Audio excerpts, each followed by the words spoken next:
By Sneha recording studio Jamua Chandtola.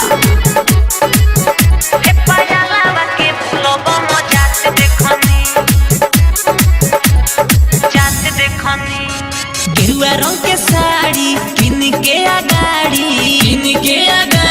हो किन के आगाड़ी इन्हीं तो यार बाड़ी देवघर जात बाड़ी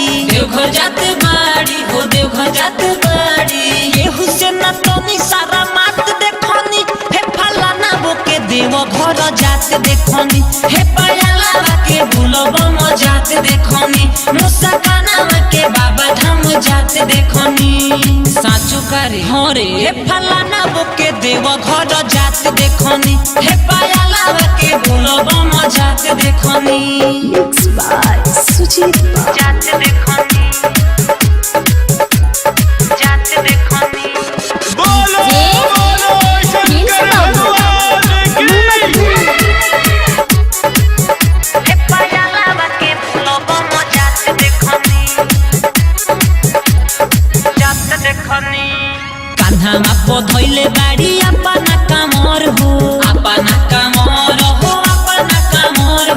धारी दिहे जल जाके शिव के नगर हो पूरा बमलो के हम साथ देखनी हे फलाना बो के देव घर जात देखनी हे पायाला के बुलबो जात देखनी मुस्काना के बाबा धाम जात देखनी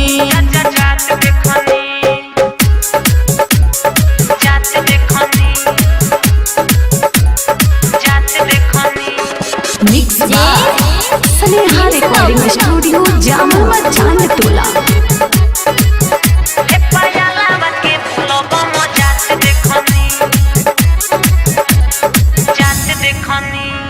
पहिला सोमारी के करिली हे दर्शन